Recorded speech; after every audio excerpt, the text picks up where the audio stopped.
അമ്മ ഞാൻ കുറച്ചാൾ കൊച്ചിയിൽ താമസിച്ചിരുന്നു, ഒരു 10 വർഷത്തോളം. അത് ലളിതാമ്മയാണ് എന്നെ കൊണ്ടുവന്നത്. ലളിതാമ്മയുടെ അമ്മ താമസിക്കുന്ന ഫ്ലാറ്റിന്റെ താഴത്തെ ഫ്ലാറ്റില് അവിടെ റൂമുണ്ട്, നീ വന്ന് താമസിക്കുന്നു പറഞ്ഞ് ഞങ്ങൾ കൊച്ചി ഷിഫ്റ്റ് ആവുന്ന നേരത്ത് അവിടെ തന്നെ എനിക്ക് ഫ്ലാറ്റ് എടുത്ത് തരുന്നതും ഒക്കെ അമ്മയായിരുന്നു.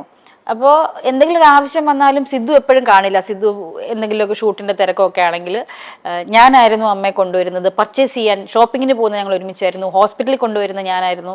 അങ്ങനെ ഭയങ്കര അറ്റാച്ച്മെന്റ് ആയി. അമ്മയ്ക്ക് വിഷമം വന്നാൽ അമ്മ എന്തെങ്കിലുമൊക്കെ ടെൻഷനോ വിഷമോ വന്നു കഴിഞ്ഞാൽ അമ്മയ്ക്ക് ഒറ്റ പ്രശ്നമേ ഉള്ളൂ, നമ്മുടെ ആകെയുള്ള നെഗറ്റിവിറ്റി അതാണ്. അപ്പം തന്നെ പോയിട്ട് കുറെ സാരി മേടിച്ച് ഷോപ്പ് ചെയ്ത് കാശ് കളയും. അതാണ് അമ്മയുടെ ഏറ്റവും വലിയ പ്രശ്നം. അപ്പൊ ലാസ്റ്റ് ഒക്കെ ആയപ്പോഴത്തേക്കും കുറച്ച് ബുദ്ധിമുട്ടും കാര്യങ്ങളൊക്കെ വന്നപ്പോഴേക്കും അമ്മയ്ക്കും ഈ പറഞ്ഞ പോലെ തട്ടിമുട്ടിയിൽ നിന്ന് വിട്ടു നിൽക്കാനായിട്ടൊരു വിഷമമായി. കാരണം ഓർമ്മയ്ക്ക് കുറച്ച് ഈ ഡയലോഗൊക്കെ കാണാതെ പറയുന്നതാണല്ലോ, അതൊക്കെ വന്നപ്പോഴത്തേക്കും കുറച്ച് അമ്മ ഒന്ന് റെസ്റ്റ് എടുക്കട്ടെ എന്ന് വിചാരിച്ചിട്ട് തന്നെ തട്ടിമുട്ടിയിൽ നിന്ന് മാറ്റിയപ്പോഴത്തേക്കും പാവം എന്നെ വിളിച്ച് ചോദിക്കുമായിരുന്നു, എന്താടി എന്നെ വിളിക്കാത്തെ? ഭയങ്കര വിഷമം. എന്താടി നീ പറ, എന്താടി എന്നെ വിളിക്കാത്തെ എന്നൊക്കെ പറയായിരുന്നു. എന്നിട്ട് ലാസ്റ്റ് സമയത്ത് അമ്മ തമിഴ്നാട്ടിലൊരു തമിഴ് സിനിമ ചെയ്തുകൊണ്ടിരിക്കുകയായിരുന്നു. ആ സമയത്ത് തന്നെ എന്താണെന്നറിയില്ല, ആ സമയത്ത് തട്ടിമുട്ടിന്ന് ചെയ്യാത്തോണ്ട് വിശേഷമൊക്കെ വിളിച്ച് ചോദിക്കുമായിരുന്നു. ആ സമയത്ത് എന്താണെന്നറിയില്ല, എന്നെ ഡെയിലി വിളിക്കുമായിരുന്നു. ഡെയിലി രാവിലെ വൈകുന്നേരം അല്ലെങ്കിൽ രാവിലെ ഉച്ചയ്ക്ക് വൈകുന്നേരം ഒരു നേരമെങ്കിലും എന്നെ വിളിക്കും. ഗുളിക കഴിക്കുന്ന പോലെ വിളിക്കും. വിളിച്ചിട്ട് വിശേഷങ്ങളൊക്കെ പറയും. സാധാരണ ഞാൻ അങ്ങോട്ട് വിളിച്ചില്ലെങ്കിലായിരുന്നു അമ്മ എൻ്റെ അടുത്ത് പരാതി പറഞ്ഞിരുന്നത്. നിനക്കല്ലെങ്കിലും വേണ്ടല്ലോ, വയസ്സായ നമ്മളെയൊന്നും വേണ്ടല്ലോ, തള്ളമാരെയൊന്നും വേണ്ടല്ലോ എന്നൊക്കെ പറയുമായിരുന്നു.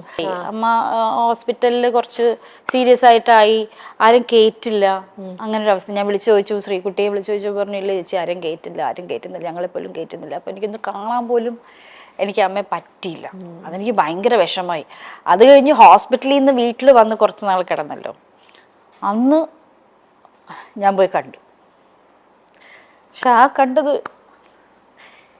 നമ്മുടെ അമ്മയല്ലായിരുന്നു. ശരിക്കും നമുക്ക് ആ ഒരു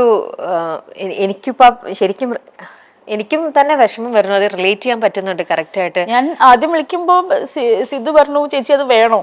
കാരണം അമ്മയുടെ ഒരു നല്ല മുഖം നമ്മുടെ മനസ്സിലുണ്ട്. അപ്പൊ ചേച്ചി അത് വേണോ? അപ്പൊ ഞാൻ പറഞ്ഞു, ഇല്ല സിദ്ധു എനിക്കൊന്ന് കാണണം എന്ന് പറഞ്ഞു. സിദ്ധു ഫോൺ വെച്ചു. കാണണം, വേണ്ട ചേച്ചി കാണണ്ടെന്ന് പറഞ്ഞു. ശരി സിദ്ധു എന്നാ വേണ്ട. കാരണം നമ്മൾ അവന്റെ സിറ്റുവേഷൻ മനസ്സിലാക്കണം. അവൻ എന്തിലൂടെ കടന്നു പോകുന്നു, സിദ്ധു എന്തിലൂടെ കടന്നു പോകുന്നു എന്നുള്ള മനസ്സിലാക്കണം. പലരും വന്ന് സിദ്ധുവിനെ ഒരുപാട് പറഞ്ഞു, ആരും കാണിക്കുന്നില്ല അങ്ങനെ എങ്ങനെയെന്നൊക്കെ. പക്ഷെ ഒരു മക്കളെന്നുള്ള രീതിയിൽ നമ്മൾ ചിന്തിക്കുമ്പോൾ നമ്മുടെ അമ്മ എങ്ങനെയാണെങ്കിൽ അങ്ങനെ ആയിരിക്കും നമ്മൾ പെരുമാറുക. മാത്രമല്ല വയ്യാതെ നടക്കുന്ന ഒരു സ്ത്രീയല്ലേ. അത് കഴിഞ്ഞ് ഉച്ച കഴിഞ്ഞപ്പോൾ സിദ്ധു എന്നെ തിരിച്ചു വിളിച്ചിട്ട് പറഞ്ഞു, ചേച്ചി ഐ എം സോറി, ഞാൻ ചേച്ചി അമ്മയും തമ്മിലുള്ള റിലേഷൻ മറന്നുപോയി. ഐ എം സോറി, ചേച്ചി വാ, നിങ്ങൾ തമ്മിലുള്ള റിലേഷൻ ഞാൻ മറന്നുപോയി, ചേച്ചി വാ കാണാം. ഞാൻ പോയിട്ട് വിളിച്ചിട്ട് അറിയുന്നില്ല. ഞാൻ അമ്മയെന്ന് വിളിച്ചു, അമ്മ ഞാൻ വന്നെന്ന് പറഞ്ഞു. അന്ന് ഞാൻ മനസ്സിൽ വിചാരിച്ചത് എന്താണെന്ന് അറിയോ, കാരണം അവസാന കാലഘട്ടമായപ്പോൾ എന്നെ ഒരുപാട് ചീത്ത പറയുമായിരുന്നു. പെട്ടെന്ന് ദേഷ്യം വന്നിട്ട് വേറെ ആരെയും വിളിക്കില്ല, അടുപ്പുള്ളവരെ മാത്രമേ ചീത്ത പറയുള്ളൂ. നമ്മളും അങ്ങനെയാണല്ലോ. തീർച്ചയായിട്ടും.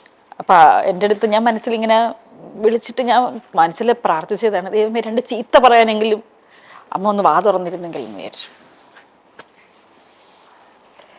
നമ്മളെ ഓരോ തിരക്കിൽ പെടുമ്പോൾ നമ്മൾ ഒരിക്കലും വിചാരിക്കില്ലല്ലേ, ഇങ്ങനെ ഒരു സൈഡിൽ നിന്ന് ഒരാൾ എന്നെ ഡെയിലി വിളിച്ചോണ്ടിരുന്ന ഒരാള് നമ്മളെ 2 ദിവസം നമ്മുടെ ജീവിതം ഫുൾ പിന്നെ നമ്മൾ കുറ്റബോധത്തില് എനിക്ക് ഞാൻ വിളിക്കേണ്ടിയിരുന്നു അങ്ങനെ തോന്നും. കാരണം ആ സമയത്ത് അമ്മ ആക്ച്വലി കുറച്ച് ആരോഗ്യത്തിലാണ് സംസാരിച്ചത്, കുഴപ്പമൊന്നുമില്ല, ഒരിക്കലും വിചാരിക്കുന്നില്ല. പക്ഷെ അന്ന് കോവിഡ് സമയം ആയതുകൊണ്ട് അവിടുന്ന് ഇങ്ങോട്ട് വരാൻ പറ്റത്തില്ല. അപ്പൊ കുറെ ദിവസം അമ്മ വെറുതെ ഇരുന്നു, 3-4 ദിവസം വെറുതെ ഇരുന്നപ്പോ അവര് വിട്ടില്ല ഇങ്ങോട്ട്. എന്തോ നമ്മൾ സ്റ്റേറ്റ് മാറി പോകുന്നതിന് തന്നെ നമുക്ക് എന്തോ അനുവാദമൊക്കെ എടുക്കേണ്ടിയിരുന്നു ആ സമയത്ത്. അതുകൊണ്ട് അവിടെ അങ്ങ് പെട്ടുപോയി. എന്നിട്ട് എന്നെ വിളിച്ചു പറഞ്ഞെടി എനിക്ക് വരാൻ പറ്റുന്നില്ലടി, ഇവര് വിടാന്നൊക്കെ പറയുന്നുണ്ട്, പക്ഷെ പറ്റുന്നില്ലടി, എനിക്ക് അങ്ങ് വന്നാ മതി എന്നൊക്കെ പറഞ്ഞു എന്നെ വിളിച്ചിട്ട്. അപ്പൊ ഡെയിലി വിളിക്കുമായിരുന്നു എന്നെ. അത് ആരും വിശ്വസിക്കില്ല.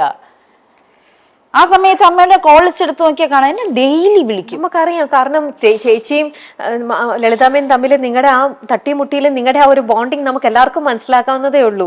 ശരിക്കും എത്രത്തോളം സ്വന്തം മോളെ പോലെ ആ ഒരു ഫ്രീഡം ഇപ്പൊ ചേച്ചി പറയുമ്പോൾ തന്നെ അത് ശരിക്കും അത് ഫീൽ ചെയ്യണു. ഇതെന്ന് നമുക്കിനിയിപ്പോ ഒന്നും ചെയ്യാൻ പറ്റില്ല. നമ്മൾക്കിപ്പം എന്താ പറയാ, അമ്മ സ്വന്തം അമ്മമാര് ചെയ്യുന്ന പോലെ തന്നെ മക്കളെ കൊണ്ട് ഓരോന്ന് ചെയ്യിക്കുന്ന പോലെ തന്നെ KSF-ല് ചിട്ടി ചേർപ്പിച്ചത് ലളിതാമ്മയാണ്.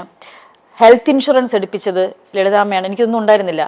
പിന്നെ ഈ കലാകാരന്മാർക്കുള്ള ക്ഷേമനിധി, അങ്ങനെ കുറെ സാധനങ്ങൾ പറഞ്ഞു. നീ ഇതെല്ലാം ഇപ്പൊ എടുത്ത് വെക്കണം, നിനക്കിപ്പോ ആവശ്യം കാണില്ല, പക്ഷെ നീ ഇതെല്ലാം എടുത്ത് വെക്കണം, നിനക്ക് ഭാവിയിൽ ആവശ്യം വരും എന്ന് പറഞ്ഞിട്ട് എന്നെ കൊണ്ട് നിർബന്ധിച്ചെടുപ്പിച്ചത് അമ്മയാണ്.